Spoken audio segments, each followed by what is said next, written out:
time once again to slip into your camo, grab your bow, and join us out in the field for another episode of the Up North Journal, presented by PSE Archery. The Up North Journal crew is knocked and ready to rock for another exciting adventure, so let's step outside and hit the trail. This episode of the Up North Journal podcast is brought to you by PSE Archery, Carbon Express, Fourth Arrow Camera Arms, Wind Scent Hunting Scents, Killer Food Plots, Seeds, Supplements, and Attractants, Cabela's, Spot Shooters, Limb Walker Turkey Calls, Antler Action, Family Tradition Tree Stands, and Twisted Mind Bowstrings. And don't forget, you can catch us in syndication at 2 p.m. Eastern Time on goodtalkradio.com. Welcome back for another episode of the Up North Journal, everybody. I'm your host, Mike Adams, in the portable cabin. We are in Cabela's in Chesterfield with Dan DeFall. What is going on? We are on the road again at Cabela's. How'd you like driving the cabin down here? It was nice. The cabin was full. It was full. It was rocking. It was. Threw all the gear in. We ripped everything apart, threw it in the back of the portable cabin, drove down and unloaded. And here it is, 30-something degrees, pretty nice out, sun shining. When I came in back after making that emergency run to get some things, it was 43 degrees. 43. There you go. See, that's the thing. You know, here it is, January. Last week we were frozen out. A couple days ago it was below zero at night. Now we're into the 40s. Right. So this might be our winter thaw. Right. For those of you on the podcast who can't see what we're doing, we're live in Cabela's today at Chesterfield. They are having their big super game, the big game. We can't say that word. Food weekend. Food weekend, yeah. There's copyright on that term. So we're talking about the big game and creating food for the game with your Wildgame. Right, exactly. We got it. You can't see it on the podcast, obviously. No, but the live stream you can. Live stream, you can see we have a tray full of food in front of us. Right. So, Tim Simcoe down here that helps set this whole event up he's over right now with his dishes and pots and things over there cooking, and he's got some things he's sharing with some of the customers. And looks like we got a chili and some nuts and some pretzels. Yeah, it's all good stuff that was made here at Cabela's with some of their products, along with some Wildgame. You can get it here at Cabela's, or I think you made a chili too. Yeah. Hey Deb, hey Josh, see you there on the live stream. Thanks for tuning in. Cool. And for those of you who don't know, go to your local Cabela's today, wherever you're at in the United States. This weekend, ending tomorrow at 7, I believe it's 7 or 8 o'clock, they have this great big giveaway they're doing. One lucky person is going to win this big cookout deal. It's a big grill, some food processing equipment, and some other things. Almost $1,000 worth of gear, $975. Not bad at all. And what they're going to do is they'll take all of the registrations that went into the little thing this week into the box. They're going to draw one winner from every store. And they're going to win that? Nope. That's 84 people, and they're going to put them in for the grand drawing of that $975 gift pack. Wow. So one grand winner, one super winner. Right, exactly. So you can take it home and cook for the super game. The big game. There you go. Go cook for the big game. Right on. So, but traffic's flowing through here pretty good today. We've got a lot of people in. Absolutely, they're hitting the free food before they can do some shopping. Yeah. So, and by the way, while you're at it, stop at the Bargain Cave because they're having a super Bargain Cave weekend. Yeah, at least here at this store they are here in Chesterfield. I don't know about the rest of them, but yeah, they are having a. What do they call it? Some kind of Bargain Cave blowout. Big blowout. They're just clearing everything out. They're getting rid of everything in the Bargain Cave, I guess. But other than that, as we do the show today, I think we're going to be eating. Yeah, it kind of looks like so it. Excuse us for our chewing. All right, what do you want to try first here? Since this is closest to me, I'll grab this one. All right. And you grab that one. Okay, what do we got here? I have no idea. Oh, these are I believe these are almonds. Or no. No, these aren't almonds. These aren't almonds. These are walnuts. Oh. Cinnamon-coated walnuts. Gotta like it. That's good. Like it. 2 thumbs up for that.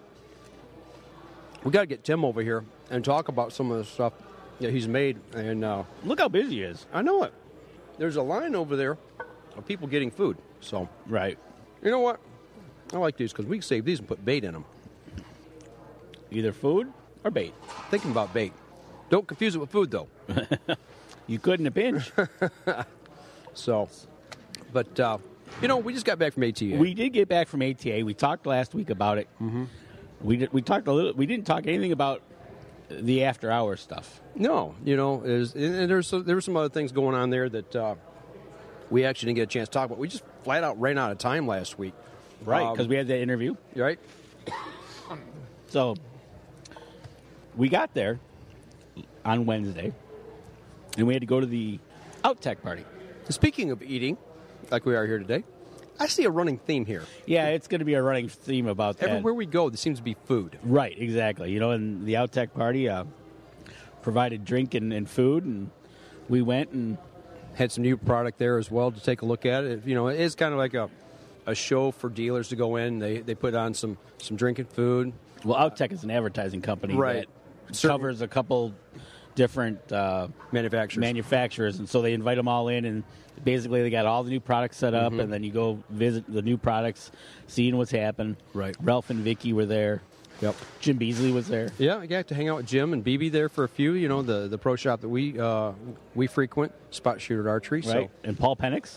Paul Penix was there. Yep. So yeah, absolutely. So yeah, that was a good time. We had a concert afterwards too. They had a concert. Jason Lynch, right? No, that was down at Louisville, man. That was 2 years ago. I forget who it was. I can't even remember who it was. Right, but actually we left. The guy who sings "I Can Fix a Drink." Right, that guy. Whatever his name is. Actually, we left there and then went and hung out with Dan Yassa, PSC. Went and hung out with Dan Yassa.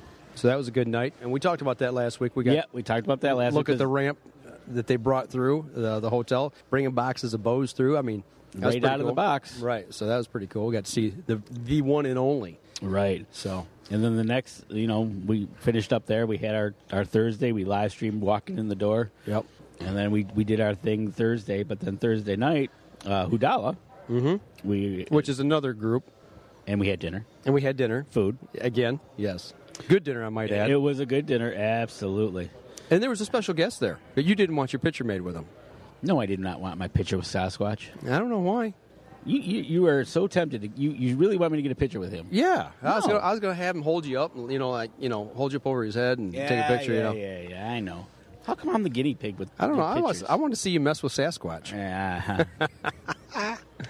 But that was a good night there and busy. It was. Yeah, that place was packed. Then they gave away to their dealers a bunch of prizes and money for stepping up for them. So. Right. And then they had a country band there, a cover band that was playing music. He's playing music. So that did was a good job. So we hung out there, and then we took off, and we had the podcast meetup, mashup. Yep. After meeting, got to hang out with a few podcasters that we associate with, and you got to do some talking and sitting back and just kind of chilling for the evening. We went to an old place in Indianapolis downtown called Slippery Noodle. And it's a blues bar. And they had a country band in there that night, actually. And they were lighting it up. They were lighting it up. Yeah. Drink prices were pretty good. Yeah, they were. And Catfish, fashion statement. Okay, so the guys from R2, Rutten River Pursuits Podcast, one of their guys, Catfish. What was temperature? I mean, that day it was still a little warm. So that Thursday night, it was warm, but it was going to get cold. It was probably still 40s, 30s. So, T-shirt, hoodie, ball cap. Was it cowboy boots or just regular boots? No, those were rubber boots. Rubber boots, okay. Rubber boots. Camouflage rubber boots. And jean shorts. And jean shorts. Yeah. That was, that's the look, man. It was the look, and then he kind of explained how he had to cut his boxers shorter because they were hanging out the bottom of the legs. Yeah. So that's a visual that you had to be there, I guess. You had to be there because I can't explain it. There is just no way. Right. Well, we've had them on before. We had a couple of their guys on our podcast before and talked with them, and we've talked a little bit about the style of their show and everything. But meeting people, meeting old friends, meeting Carrie, meeting Brandon, just sitting around, chit chatting. It's those times where you just kind of get to sit back, not think about ATA. You just get to talk hunting, fishing, life in general. And it's probably the one event that we all get to. Right. It's one event that throughout the year, and it's the beginning of the year, we all get to ATA, and it was, we met one of Carrie's writers.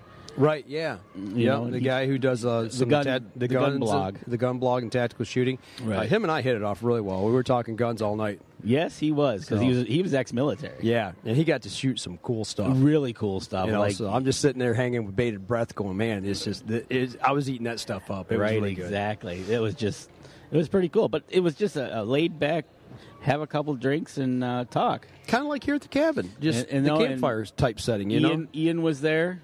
Ian Sparks, and a friend of his. Ian used to be on our staff. He was there with us that night.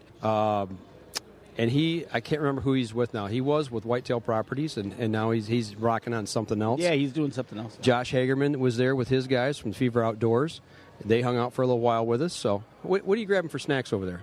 I don't know. I'm looking. So, it's not only was it podcasters, but you're talking with some guys who shoot video, who do some other Facebook-style things. And it's just good to kind of talk and compare notes and see what's on the horizon for podcasting. Yeah. Right? Yeah. Talk about, like we do at the ATA, what's on the horizon for ATA. Right. Well, what's on the horizon for podcasting. Exactly. See what everybody's doing or what everybody's thinking about. So is this the beer bread they made? I would say yes. Yep. The beer bread. That's pretty good. They're very good. And they made that with the packet that they have here at Cabela's. Right, exactly. He's over there by himself for a minute. We might actually get Tim over here for a minute. Yeah, we might. You have to wait and see. See if he's alone. He's got a break in the action. Right. Have him sit down and kind of talk to us. What are you doing with your empties here? I'm starting to make a pile. You're just going to start throwing them over our shoulder? No, yours is down on the floor. Can't take me anywhere. I make a mess. I guess not. Stuff's falling all over the place here. Here, make a stack over there for me, too. Man, do I got to do this for you? Right. Hey, Charles. Charles Barham joined in. Good to see you out there, ma'am. All right, I'll have my pile and your pile. All right.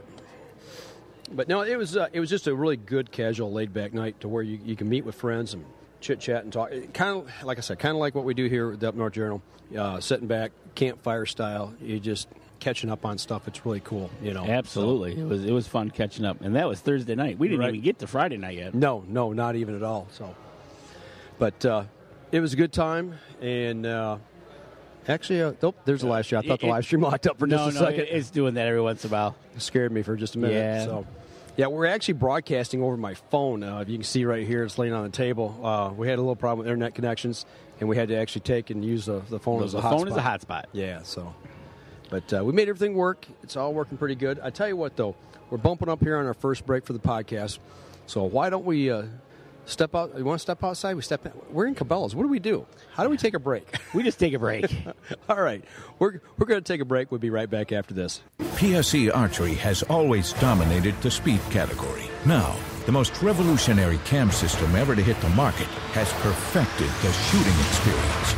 Introducing PSE's Evolve Cam System, featuring extremely high let-off capabilities and the smoothest draw cycle in history. No other cam system has ever delivered this level of total comfort and total control. Experience PSE. Experience performance. Killer Food Plots have been helping property owners for over 20 years create premier whitetail habitat. Whether replenishing your soil with their all-natural Organics Fusion pellets or planting a premier KFP food plot seed blend to help your deer rebuild their bodies through spring and summer while supplying the much-needed high energy during and after the rut, you can trust that Killer Food Plots family and their products will help your deer achieve their full potential.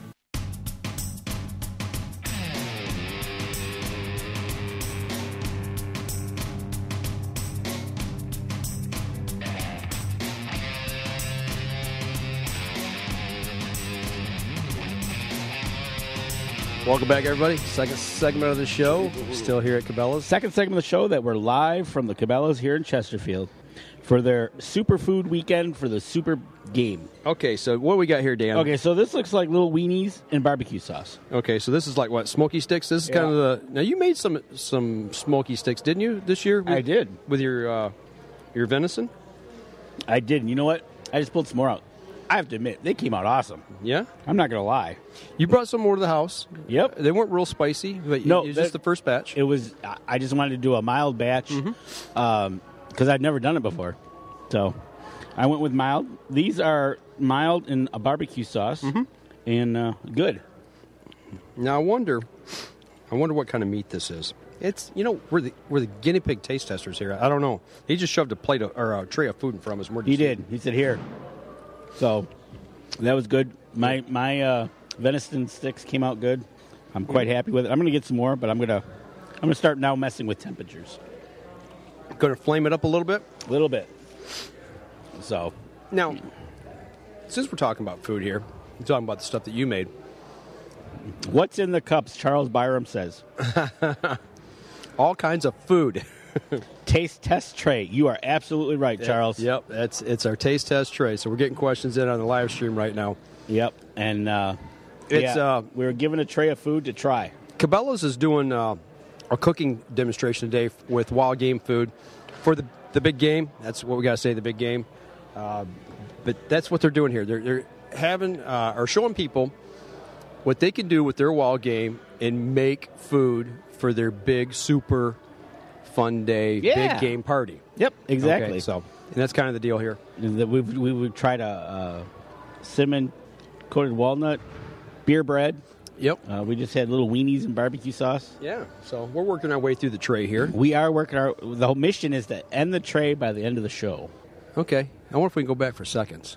Well, if they don't run out over there. Yeah, we might just pull that whole table right over here to us. And right, exactly. Dig in, so. But, yeah, so you got your deer meat, okay. You shot your deer. You had yours processed, right? I did. So you had some hamburger made from it. Yep. And you had steaks made from it? Basically what I did is I went with the regular cut. All I usually get is steaks, backstraps, tenderloins, and all the rest of the meat hamburger. Okay. And I have pork added. Okay, you didn't do the bacon burger this year. No, you did the bacon burger. Yep. Okay, so now you get your meat back home, put it in the freezer, and you decide, okay, I'm going to make smoky sticks. Yep. What did you use and how did you make it? Okay, so the first time I did this, I went with my typical 1.5 inch by 12 links of my summer sausage. Okay, like we made last year? Right, exactly. Okay, but this year I added jalapeno. Okay. And jalapeno cheddar, and then I had a pepper jack. Okay. So I went and did that. Those turned out really good. Okay. But then I had never done a snack stick thing, so I wanted to try that. So I stopped over. There's a place where I work, close to where I work, a butcher supply shop. Okay, and that's where you got the cheese from last year, right? Yes. Okay. So I needed to go there for more cheese because the cheese is good for a year in the freezer, and it was time for new, so I get new. Mm-hmm. But while I was standing there, I was looking for this recipe and to do these snack sticks and everything, but they ended up having kits there for like Hunter sausage, Hunter's snack sticks, Hunter's, Okay. And I was like, sold. So it was $14, and it made 10 pounds. Okay, and that's like a mix. It's a little box you get the mix. A mix. It comes with the casing, the mix, and the cure. Okay. They call it Speedy Cure or something like that. Okay. But then it was really cool. So that was my first attempt at doing the sticks, and I got my daughter to help me and got 10 pounds of meat out. It's already got the pork in it, so I don't have to worry about having to mix anything like that. Threw it in the mixer. I got a Cabela's hand mixer. Okay. Just started adding the packet of ingredients and the super cure and the water, mixed it all up, and then I got a stuffer. But now this time I was doing it into the smaller snack stick size. The smaller tubes or casings. And I have no clue how to do that. I can just see this. Yeah. So my first attempt was, okay, so, the casing was about this long. Well, it's about this long. Okay. About 8 inches long. Okay. I'm like, well, that's not going to all fit on the stuffing stuffer tube. Right. So I kind of didn't know how to do it, and I kind of did it. I just tried to do it all at once, and it didn't. It ended up blowing up, and then I finally figured out, you load it up as much as you can, then you cut it, tie the end. Okay. Fill that much, and then do it again, and just repeat steps. Okay. So as it comes out and you're filling it, then you take and you twist it and tie it off. I left mine. I was doing mine in about 3 feet sticks. Okay. So 3 feet sticks, and so you're doing yours like them big long Slim Jims. Okay, I got you. Right. So I did mine in the oven. I didn't do them in a smoker. So eventually I got them all done. Used up pretty much all 10 pounds. Okay. I had some meat left over from the 10 pounds. But then I put them in the oven and cooked them in the oven according to the instructions. Mm-hmm. And they actually came out really good. Well, you brought a few over for me. Yeah, I really enjoyed them. They're really good. So, and then you cut them to size. Okay. And then for the first time, I got to use my Cabela's vacuum pack sealer thingy. Okay. So that was pretty cool. The only question is, though, most of them sealed correctly, but I noticed like a pack I pulled out yesterday, it looks like the seal went. You know, I've got another brand vacuum sealer. Right. And what happens with that is on that strip, when you put it in and you clamp it down and put the heat to it, it sucks the air out and puts the heat to it. Sometimes there's you have to hold it up to the light and you got to look and make sure that seal is all the way across. Okay. And if not, what I do is I take it and I'll wipe down the element on the inside, because what happens a lot of time is it gets moisture on it when it's sucking all that moisture out of the bag, right, or the air out, and sometimes there's some juice in there, and it'll get wet and it doesn't get hot enough to seal. So I'll take and put it back in again, and I'll lock it back down and I'll hit it again. Just reseal it? Yeah. You know, and sometimes you got to do it 2 or 3 times depending on how that element's working, you know. And maybe, you know, there might be a bad spot in the element. If it's an older vacuum seal, I had that happen. So it kind of had a bad spot. So I'd seal it, then I'd take it, and then I'd move it. Oh, and reseal it, yeah. Okay. So see, that was the thing. When the package at first looked like it was sealed, so I'm like, okay. Mm-hmm. But now that I pulled it out of the freezer, you can tell it's something it gave. Right, yep. And that happens, and then you can get freezer burn that way too. Right, so. and they were just in there. They've only been in there a month. Yeah, those don't last long. No, those are usually gone pretty quick. So right, so right on. But so that was my first attempt at snack sticks, and that was I think it was a winner. So it's 14 pounds. 10 pounds. Or 10 pounds. 10 pounds per cure kit. This kit was for 10 pounds. Okay. A lot of kits come for 20 or 25. Okay. So you used 10 of the 1 pound packages of your pre-ground hamburger. Okay. Gotcha. And it was funny you say that, because when this deer that I was using was Kelly's deer, and I always wondered how, they measure out. Right. The pound packages. Right. Because I always notice it's like 1 point something, 1.0, 1.1, 1.2. Right. Yeah, well, I saw his official measuring about that much. Okay. He goes, I'm pretty good at this about after 25 years. Oh, yeah? And he'd just grab up a handful of meat, plop it down, and it'd be 1.05 or 1.1. He goes, that's close enough. And that's the guy at the butcher. The butcher up in the UP. Okay, gotcha. All right. And then I had an interesting discussion with him. I had about CWD. Really? Yeah. Okay. It was pretty something interesting that as a butcher aspect, they're kind of, like I said, the PSAs were all over the radio up there because the proximity being to the Wisconsin they northern found border. A CWD deer within 30 miles of the border. Okay. So the PSAs were going all over the radio about how you bring a deer back from Wisconsin, the proper way to do it, what you can bring back, what has to be done. Okay. So I was talking to him about it, and it's as far as his side on the butcher side, it could be really detrimental to his business.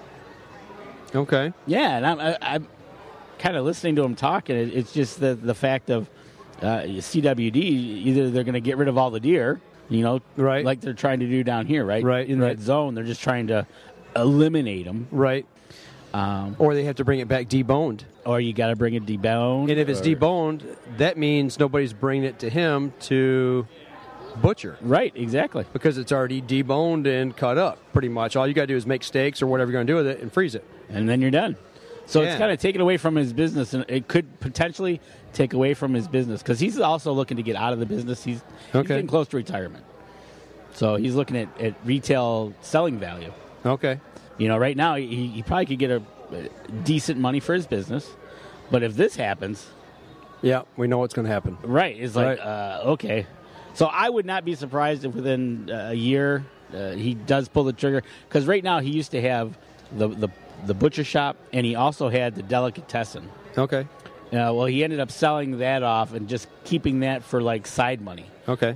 Make a few some cash to cover him up for the months that he needed, and he only works from what, September to January. Yeah, it's really amazing when you start looking at disease, politics, game laws, management styles, how all these things work together for the good or the detriment of the herd and or the hunters and or the landowners and business owners of the area. Oh, exactly. We've had this discussion so many times on the show. Things, we think would try to help things and make property values go up, bring more hunters to the area, which means businesses thrive. But then you throw something, and we've discussed this at length on other podcasts we've talked about. But the CWD thing is here, but how do we deal with it? How do we deal with it and how do we deal with it at the levels that we do? Because really, if you divide it by and come up with the percentage of affected, it's right. 0.0 something. Right. So right there, it kind of sends me into okay, how do you? And it was pointed out as well as Colorado's been dealing with this since the 60s. Right. So they've been able to handle it. So we need to be able to figure it out and go after it and get it done. Hey, how do we get some of those treats? The dog's getting treats over there. Wow. Hi. Do we really want dog treats? Well, I don't know if they're good. They're giving away food to the dog. I just wondered. We got a whole tray of food right here. All right. Well, do I need to feed you? Yeah. What's next? Okay, hold on. Give me something else before we go to break. What here we go. These look like cinnamon-covered cashews. All right. Oh, yeah, they are. Okay. Let's see how this works. Can't miss that smell. Oh, there's another dog over there. Well, keep them away from our table. Good? I love cashews. Mm-hmm. You can put that on my pile. I will. Good stuff. That's good. Very good. There's not many things I've had at Cabela's that I didn't like. I don't think there's anything that I've ever had at Cabela's that I didn't like. You like heart now, too, found out, right? Yeah, you just got to try some stuff sometimes and find out you've been missing out. Right. So, yep, that's pretty good. So, I'll tell you what. We're bumping up here on our second break. Why don't we take another break? We'll step outside. Well, stay inside. Stay inside. Do a little eating here. Right. And we'll take another break, and we'll be right back after this. So what do you do when you've completely redefined the way bows are engineered? When you've reached the pinnacle and the band starts playing your victory song, you start a revolution out of thin air. Introducing the all-new PSE Carbon Air, engineered with true carbon technology to be the lightest high-performance bow in the world. Experience PSE. Experience performance. Killer Food Plots have been helping property owners for over 20 years create premier whitetail habitat. Whether replenishing your soil with their all-natural Organics Fusion pellets or planting a premier KFP food plot seed blend to help your deer rebuild their bodies through spring and summer while supplying the much-needed high energy during and after the rut, you can trust that Killer Food Plots family and their products will help your deer achieve their full potential.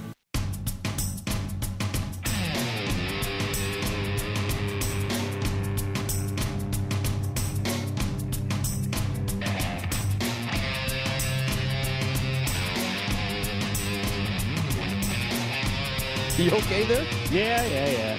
I'm just thinking I'm fighting off what you gave me last week. No. I'm feeling a lot better. I tell you what, this is day 18 of what I've got going on here. Still got a little crud, but I feel a whole lot better, especially since we got back from ATA. But we had a question popped up here on the live stream in the break. So go ahead, I'll let you. Charles from Iowa is asking how much does it cost to have a deer butchered up here? Well, it depends on what you have done to it. So let's go with a standard cut. Just a standard straight up cut. Yep. You're going to take your deer in. It's already been field dressed. Hide still on it. You take it in. Say, here's my deer. I want it cut up into like what I did. I had steaks cut out of it. I had back straps, tenderloins. packaged, and then I had the rest of it done in burger. Okay. Mixed with bacon. They only charged me $5 extra to put bacon in it. That's not bad at all. No. So I think mine was $75, $80, and then there was $2 or $3 extra for something. It was between $80 and $85, I think. Mine was about the same price. I had the regular cut. The one deer I had steaks, tenderloins. I did have one with a couple roasts. Okay. Neck roast made. Same price. But I also had one butchered up in the UP. Okay. At that butcher. Mm-hmm. Yeah, it was about $100 more. Really? Yeah. Do you know why? He got only game in town. Yeah, well, that's one of them. Okay. When I have pork added, it's just usually a few bucks. Right. Yeah, he nailed me on that. Okay. So, it is what it is. I had to have it done because it was warm. You know, here in Michigan, I've seen it anywhere from $50 to $100. Depending on where you go, it can range anywhere from. It's all over the board. You get guys who used to be meat cutters at supermarkets, and all of a sudden now, during hunting season, they've still got their saws, they've got their knives. They set up shop at their house, and it's probably started out as a thing for their buddies, and then all of a sudden, their buddy says, "Hey, what would you charge my friend to do it?" I can make money at this. Yeah, and he's like, "Okay." So then they're charging $50, $60 because if you go to a regular butcher or slaughterhouse, it's $75, $80, up to $90, depending on where you go. Like you said, it can go from $75 to $125. Yeah, the place that I use when I have to, I don't like people butchering deer for me. The only time I do it is when I'm at camp and it's either A, too warm and it has to immediately go in because we don't have cooling facilities, right? Or B, I shoot it and it's so cold that by the time I hang it on the buck pole, hose it out, clean it out, it's frozen solid. It's frozen solid the next morning, and it's next to impossible to even get it into the cooler, let alone get it home. And that's another thing. When you do it as a profession or you've done it, to do a deer, is like minutes. Right. Whereas we sit there and we got to go figure it out and cut it and quarter it. And actually, there was a video that was posted 2-3 weeks ago. And I think it was put out by QDMA, and I think it was Mark Ranello was actually showing how he cuts up a deer from the field to the table, right. Packages it. But QDMA, took it and was pushing it on Twitter. And I watched it, and I'm like, cool. I'm doing it. The way I've been doing it all these years is the right way. Is the right way to do it? Yeah, it was. It's the way he did it. Because I've never done it. Because I don't know what the cuts are. I don't know, what you call that part of the steak or this part of the steak.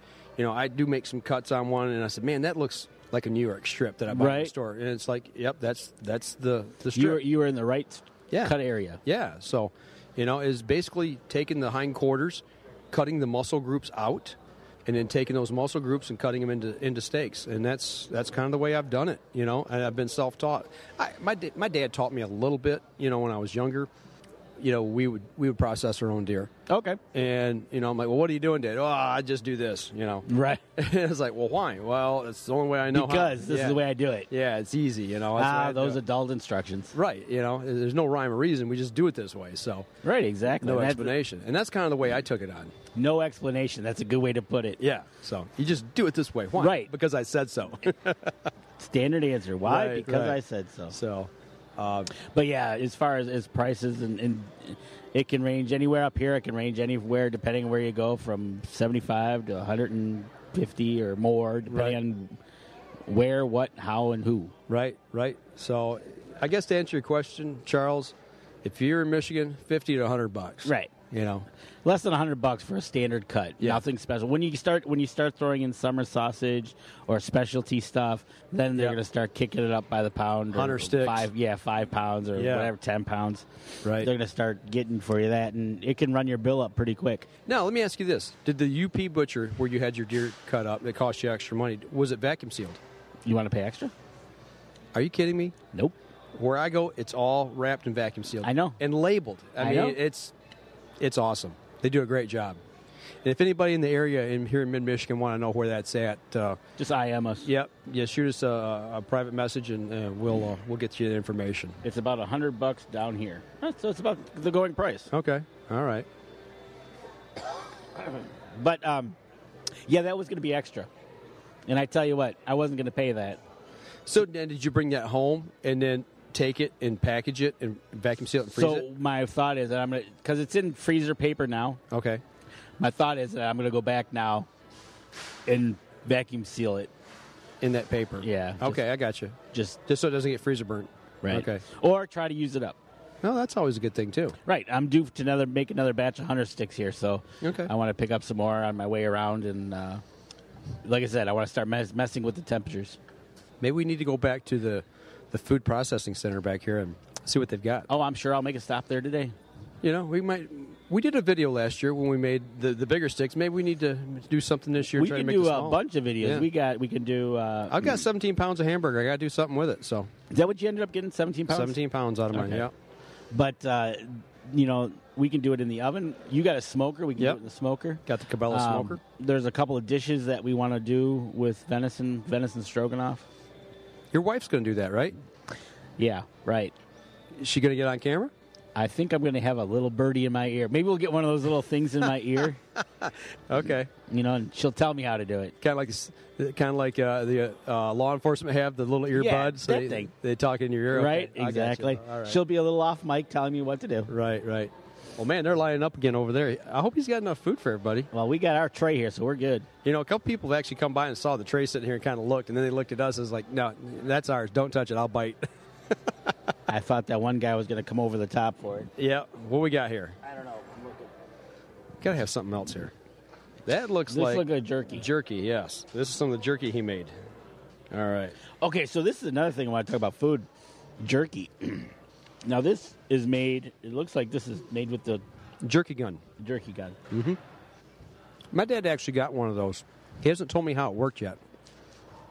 He wanted me to pick him up one and ship it down. I go, Dad, honestly, you live close enough to the new Cabela's in Huntsville, Alabama, that you can drive over and get it and have it before I could ship it to you. Right, exactly. Oh, Deb's chiming in. Look at that. Yep. Yes, what, Deb? Yes, you're going to be on camera? Right. Oh, she did say yes to being on camera. Okay, good. So, hey, Craig, how's it going, man? Thanks for joining in. I would like to try it with the hamburger, the jerky gun. Okay. So we'll see. I've always used cuts of meat. So that's the way I've done it, and then marinate it in a bag, and then take it and lay it on a dehydrator. That's the way I've done it. Right. Now you got that smoker. It should come out really good. Right. Yeah, that's something I haven't done with the smoker yet. So all we've done is the sausage. The sausage, and then the freezer died. Yeah, my freezer. It didn't die. Got shut off. Got shut off. Yes. Right. So, but we won't talk about that. Yeah. No, we won't. That was a bad deal. That was a bad night. So, but let's see how much time we got here. We got a few more minutes. We can keep chatting here in this third segment of the show. We're talking about all these foods and stuff. Your roast. Mm-hmm. Do you do roast a lot? We did, yeah. But before the freezer went bad, yes, we did. I would take, actually what I do is we package our back straps. What's that, 8 inches? Yep. You got a back strap yay big.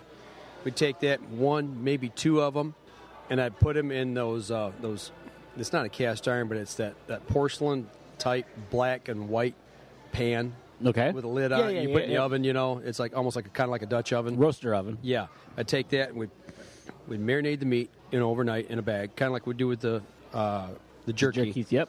Same concoction pretty much. And I'd take it, put it in the pan, put about this much water in it so it doesn't dry out while I'm cooking it. Cut up potatoes, cut up carrots with it, and then take some onion, slice that up, dump it all in there. Any other seasonings? I use some deer seasoning. Okay, all right. Wildgame venison seasoning. Lemon pepper. That's one thing I do use a lot of is lemon pepper. I use that on the jerky. Yeah, I really like the taste of that, so I put a lot of that in there. Salt and pepper, and throw it in on 350 and let it cook until you can take and pull it apart with a fork. Yummy. And it doesn't last long. And we take that, and I also cook up some rice and give them a plate of rice, put some meat on there, put the vegetables and stuff on it, and take and dip out with a ladle spoon. Yep. The juices, and then pour it over top of it, and yeah, boom, it's gone. Kids eat it up. Yeah. Well, and me. Yeah, well, we tear it up. Absolutely. It's good stuff. It is good stuff, and man, that's how we do our roast. Okay. because I'm not a big chops fan either. Yeah. I did them once, and it just not. You know, steaks on the grill are okay, but you got to be really careful because it's such a lean meat and it cooks so fast, and you can dry them out. And that's the thing. I don't like tough, chewy meat. I like my meat done. You know, I'm a well done kind of guy, but yet not. I don't want blood running out of it, but I've learned if I'm going to cook those on the grill that I'll take those and actually make those more like a medium. Okay, yeah. Actually, I think that was the Journal that just walked by. Really? Yeah, we're supposed to meet somebody special here today. So nice. Yeah, we're right across from the air base. We're right across from Selfridge Air National Guard. Yeah. So you know what? Speaking of that, I saw a recipe, and I think I've talked about this before. I'd like to try the tenderloin poppers. Yeah, that's something we're going to have to definitely got to try that. Right it does not. I think it takes longer to actually prep them, to actually cook them. Right. Yeah, because those are just boom. Those are quick. Kind of like the deer heart we had. Really? Did that? That was pretty quick. That was rare, medium rare. Because you cut it really thin, right? Yeah, he trimmed that stuff. I mean, like it was 1/4 inch maybe. I mean, he was just trimming it real thin. Okay. So it cooked real quick. I mean, he just put it in there and just made a minute on one side, a minute on the other, and it's done. Wow. Yeah, it was good. It was really good. I was blown away. So well, you liked it, so yeah, it was good. I have to remember that next time I get one. I'm probably going to have to save it and try it. Yeah, right. I'm assuming something like that would probably be best fresh.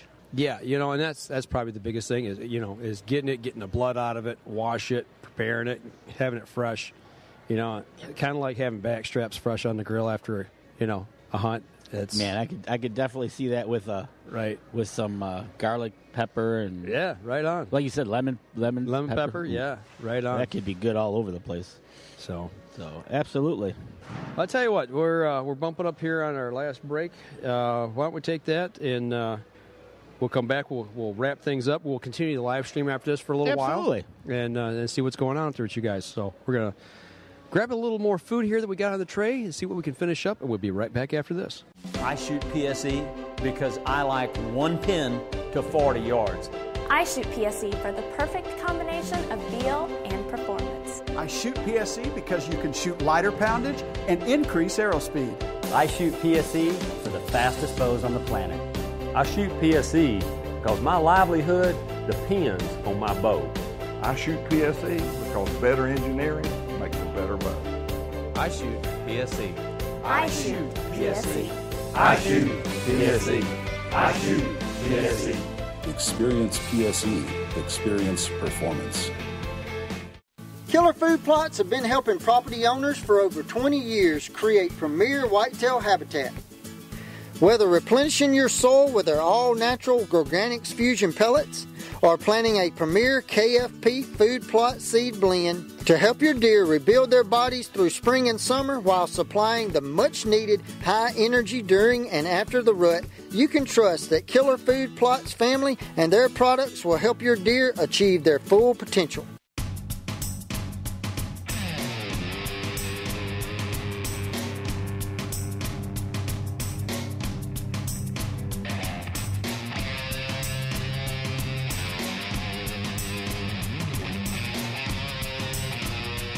Welcome back. Last segment of the show. Danny is rearranging the dishes here on the tray. He's lining up our food samples for the end of the podcast here. For the last show. Mm-hmm. For the last segment of the show. That's right. Oh, back to walnuts. We kind of started the show talking a little bit about the after-hour stuff at ATA. And the one thing, the big after-hour event that we haven't talked about yet, and actually the last after-hour event we went to, was Badlands Film Festival. This is one thing that I really look forward to for the last couple of years, as half of our set falls over. How'd that happen? I don't know. That's pretty good. Here, put the dishes up. I'll stand this back up. Yeah, we're going to do that. Can't take Mike anywhere. Destroying everything. But yeah, we went to the Badlands Film Festival the last day. And I tell you what, they've got two segments. They got the long film and the short film. Long film, I think, is 8 to 10 minutes, and the short film is 3 to 5. Yeah, something like that. Yep. Yeah. Yep. And I tell you what, watching that, they did the long segment first. Mm-hmm. And they were really well done again this year. You know, what I really liked about this year was the fact, number one, the top 3 were all new winners. Yep. First time people in the event, which is, it's nice to see fresh ideas, fresh groups of people, videographers come into it and become successful, number one. Right. The film that won the feature length, the 10-minute version, is actually one that I saw at the Full Draw Film Festival last year, but there's no doubt it should have won. It was the first time that this person had actually taken and entered into the Badlands, and it was about 100. It was the third film shown, or the second film? Second or third film shown. And after that, it was there was no doubt. There's no doubt. No, it was one of those things that, okay, you watch the first film, you watch the second film, then you watch this film, and it's like, okay, this is done. Right, yeah. Stick a fork in everybody else because this is going to be a runaway. Right, and it was. It was called 12,000 Feet Up. Yep. Guy's mom, he had taken her elk hunting before. She's never been successful with a bow. Well, she fell. She fell in the barn. And got sick. Well, she fell in the barn, broke her hip, her legs. She had to have rehabilitation just to get back out elk hunting. And then they found out she had a bone disease. A blood disease. She calls a family meeting and says, I got this bone cancer, and it's a very low survival rate. Right. And then she draws a tag for goats 12,000 feet up in the Colorado mountains. Yep. And, well, he actually said, I didn't go elk hunting because... Yeah. A very coveted tag that she drew to go after these billy goats up in Colorado mountains. And was she excited? Yep. They were just at ground level looking up in the mountains through the scopes, and she was so excited just to see them. Mm-hmm. And you could tell in her voice when she saw them, she goes, how do we get up there? That's like a 3-day walk. Right. So... But he stuck with her. They stuck after it. They were on the side-by-side going up into the mountains. And I don't know how much she was pulling or anything like that, but when it came time to, he talked her through the shot the entire time. Mm-hmm. And it was just, I want to say, she said she used her 20-yard pin. Yep. And that was, again, you're at a film festival. Yep. When somebody gets hurt, shot, dies, everybody's cheering. Right, so as soon as she lets go of the arrow and it hits them, everybody's cheering. Because you can see the impact. Right. You know exactly where she smoked it at. Yeah, she smoked it. And it was so... His photography angle at that point when it came over the rise. Yep. And he said, just wait, it's going to come closer. Yep. I mean... This thing appears out of nowhere. And it's one of those things. It was almost to the point where it was almost on a string. You know, you're just pulling it in closer, and she got it, and she was just... Well, the thing was, it was facing dead on as it comes over the rise, over top of the mountain. Yep. And at that point, it's probably 30, 40 yards. It takes a couple more steps, gets into that 20-yard range, and then turns broadside. Like, okay, here you go. Shoot me. Shoot me. Shoot me now. It was just... It's on Facebook. They released it on Facebook. Yeah. Actually, it's on our page. And I shared it on the page. Yep. So go over there, go up to our Journal Facebook page and check it out. But... that one won the long. Yep. The other ones were great. Yep. As soon as they showed this one, it was over. And the shorts, all I can say is, oh my gosh. The film that won was a bear hunt with a recurve on the ground. I want to say it was a traditional all the way around from the recurve. Or was it a longbow? Or longbow to the arrows to everything, right? Yeah. And he was up in the middle of the wilderness, miles from anybody, bear hunting. Mm-hmm. And they are out there. Bear comes in. He has a chance of a lifetime and misses. Flat out whiffs on it. Yep. Right? Yep. Oh, was he devastated? You know, and then the bear, color phase comes in with a black, and they're frolicking. Yeah, it actually is a mating ritual. Right. Right in front of them. It was funny, and he's just sitting there. Taking this all in. Right. And then all of a sudden they just split because a cinnamon comes in. This big behemoth of a bear. Right. Comes right in. And now, granted, he's not up in a tree. He's on the ground. He's in a ground blind with sticks and twigs tied up to make a blind that's a couple feet high. It was a couple feet high. It was probably about 20 yards to the bait stand. Yep. And, and this bear comes in, goes right to the bait, and he goes to draw back on it, and it looks right at him. Then it comes over and checks him out. Literally walks over to him. It gets so close. Well, how close did he get? The arrow tip touched the nose of the bear. He pushed into the blind. I'm sorry. I would have lost it by then.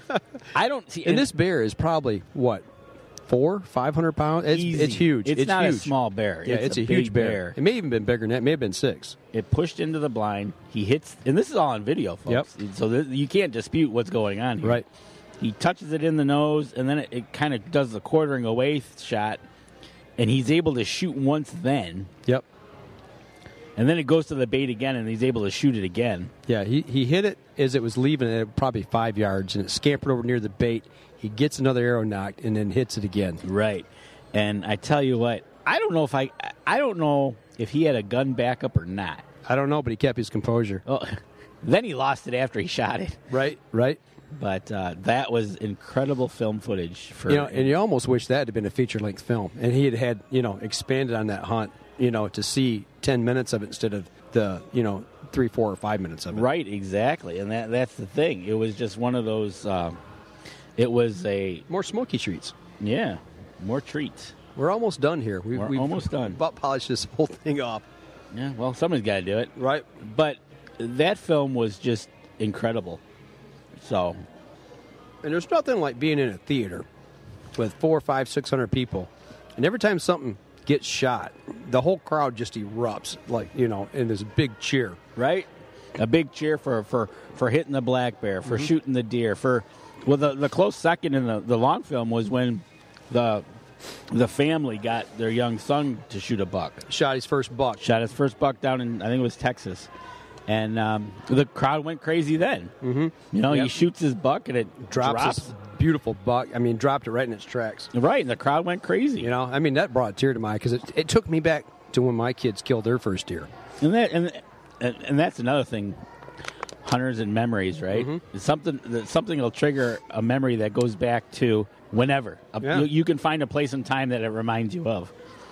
So it was awesome. And the thing that got me, the very first film of the night and the full-length feature was a Colorado elk hunt that the lady was on. She didn't kill the elk. It was that the one that was called Ethics? And they let it walk because it just didn't present the perfect shot. Which was like 5 yards. It was 5 yards, but she was blocked by a tree. Right. But it was kind of, again, the camera angle was awesome. Yeah, the camera angle. I mean, all you see at one point is the full face of this elk. You see the base of his antlers, but you see his eyes, his nose, his mouth. Breathing. You see the steam coming out of his nostrils. It's raining. You can see stuff dripping off of his chin and off the whiskers, off the side of his face. It's just incredible. That was great photography. That videography of that moment. And that one actually wound up. That was second. Second place. Yeah, that's called ethical. And it was being ethical. Yeah. They did, she was behind a bush. The elk comes around the bush. And literally within 2 more steps of getting shot, it stops. Yep. But she didn't want to do anything and shoot through a bush or do anything like that. And it ended up turns and leaves. Walks away. Right. So just one of those things, being ethical. Yep. And that was the thing about the films this year. It wasn't all about kill flicks. No. There was a lot of it that was on ethics. Another one, the 20 acres. Yeah. Hunting his little 20 acres on top of a mountain, waiting for that certain buck. It just never materialized. Right. It just didn't work. So that's the thing I think I really liked this year about. I mean, the first year we went was 3 years ago. This is the 5th Badlands Film Festival. This is number 5. We've been to 3. This was the 3rd one. But the very first time we went, it was the hunts. It was taking the animal and whatever that storyline was around it. Last year kind of the same thing. This year we one thing we didn't say is this year we saw women. Well, there was a lot more women. There was a lot more women actually out there. There was 3 in the full-length features. I can't think of the name of the one. follow her. Third place one. Yeah, follow her arrow. Follow something. Yeah. But that was a good one as well. It was how she trained and how she worked and tried to get out there to that for the point, hunt. but just never happened. Yep. In that third place, what was cool is when they won third place, they took their money. It was $1,000. They took that money and donated it to the first place winner. Oh yeah, to the fund for the fund. Yeah. Because actually, the mother could not make the trip. Right. The son was there and he accepted the award. But, she could not make it from Colorado, so that was kind of cool. And they donated the money, and that was kind of cool. But, again, this year we did not have another it's 2 theaters. There wasn't anything happening in the other theater, so David Boggs couldn't get lost. Right, like he did last year. Like he did last year. Go over to see The Sound of Music. Right. We had one theater to ourselves, and it was packed. Yep. It was a fun night. And it was getting cold. Yep. It was cold that night. Right. It was cold. And luckily we drove over there, and it was pretty good. So, but no, another and you'll be able. I think you'll be able to check these out on YouTube. On YouTube. Yeah, if you just Google Badlands Film Festival, you'll be able to see all the previous years. What they do is they make one big long film, right, and they just put them all together. You can sit and watch them. It's just some really incredible videography. There's some good stuff and good stories. Josh was in there. Josh Mo was in there again. Yep, from Garmin. For Garmin, he ended up shooting a black bear. Unfortunately, he went up against the other one, didn't have a chance. Right. Yeah, the ground blind bear hunt, man. Right. On the ground, it was incredible. And he even said when he had heard about that film, right, and he even told us once he knew that was in there, he's like, yeah, I said I ain't going to win. So, yeah, that was something. Because with the smaller films, they don't do a first, second, third. They just do a first, and that's it. Yep. So, yeah, hands down, bear touches arrow in the nose. Right, yeah, you win, and you live to tell about it. Right.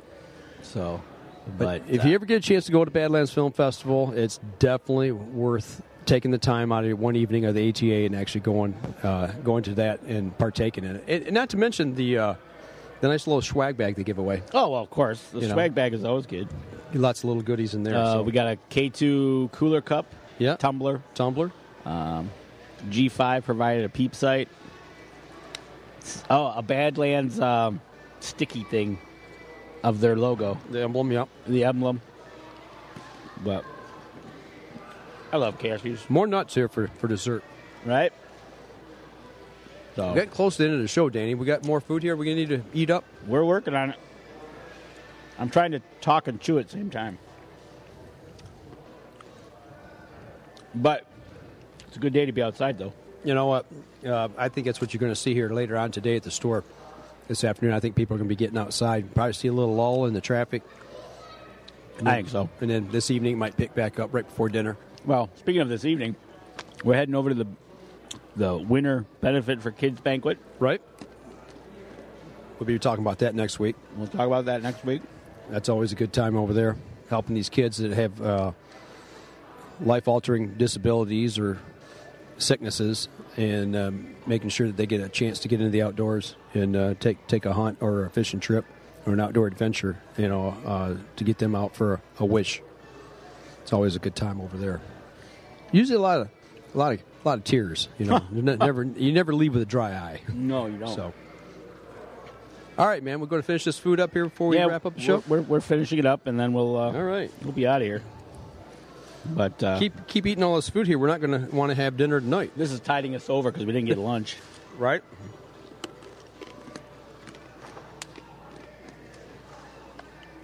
All good stuff. It is. All provided at Cabela's. So not only can you get your outdoor gear at Cabela's, you can get your food. Or you can get stuff to make your food. Processing stuff to make your food right here. Get into your local Cabela's this weekend. Make sure you sign up for the giveaway. Get in that drawing. Each store is going to draw one name, and they're all going to go into, all 84 names will go into another drawing for the big $975 grand prize. The smoker, no, it's not smoker, grill, the giveaway. Yeah. And other food processing equipment. Oh, we got fudge here. I think we're heading down dessert lane. Mm-hmm. Fudge is always good. Peanut butter fudge. Mm-mm. We're down to one viewer. We are. That's all right, though. We'll finish up here on the podcast This here is in it. just a second. Oh, Last one. What do we got here? Oh, that's a big piece. It's a big piece. Is that brownie? Chocolate fudge. Or is that fudge? As I drop my water. That's how you finish it for the show. So you can do the dishes for us? Yes, I am. Yes, I am. So I guess that means you're going to leave the trash for me. Right? I got to take the trash out. You got to take the trash out. So, nope. You know what? It's been a good hour here at Cabela's. Stopping in, seeing how everybody. We've still yet to get Tim over here. Yeah. You know what we might have to do? Wrap up the show. What we can do, we can get him maybe to come over and talk a little bit. We'll fire the live stream back up. Yeah. And give him Let's do that. A few minutes of glory here and talk about some of the food products they got. And so next week, we'll be back at our regular time Sunday night, just to tease it out a little bit. We're going to have Tim Ciason live on the show. Mossy Oak Pro staffer out of West Virginia. Yep. And did you? They're getting elk down there. I saw that. I saw a post on that. Yeah, they're going to have some elk transplanted down by his area there. We have to talk to him about that. Exactly. That's what I was thinking. Finding out, because we did it here in Michigan. Mm-hmm. It is a big hit. Yeah, now we got elk hunts. Right, now we got elk hunts. Yep. So we're going to have him on the show next week, and then we'll have a big announcement as well as we go through that. All right. So well, I'll tell you what, as far as the live stream and everything goes here for the podcast here at Cabela's, I think we'll wrap it up right now. Yep. And just like Danny said, next week we'll be back in the cabin. And remember, if you're out and about, and you can also find us on Good Talk Radio. Absolutely. GoodTalkRadio.com. 2 o'clock on Saturday afternoons. Eastern Time, or 12 o'clock Mountain Time. That's right. So go over there and check us out over there. Go over there, check us out over there if you want to catch our show there on Saturday afternoons. Or find us the usual way. Right on. What do we got planned for next weekend? We're going to do anything? Next weekend, it looks like we got an open weekend. Yeah, it might be an open weekend. I don't know if we're going to get to do any ice fishing or not. They're talking about some warm weather here. It's not supposed to go below freezing the rest of the week. I know. So if you guys are on the ice, be careful. Yes, be careful. We already heard some people going through. We lost a guy. We lost a fisherman this week up in Sanford Lake. He went through on a UTV, and he's no longer with us. So be smart, people. Yeah, you got to be smart. When you're out there right now, they said the Saginaw River in the shipping channel, there's places that's 2 inches thick. It's not thick enough to be on. And actually, yesterday at work, I was watching the sky cams. There's 8 people out there just in one little section, from one side all the way across the other. And guys, check the ice before you go out. Check, make sure what you're sitting on is solid. Make sure it's good, hard, clear ice, and make sure it's solid. Make sure that that if there's any current, it's not eaten away from underneath. So. Absolutely, just be safe out there, people, with these fluctuating temperatures. Right on. So. All right, guys, we're going to wrap up the podcast here, so make sure to tune in next week, same time as usual, Sunday usual at 7. Time next week. Sunday at 7.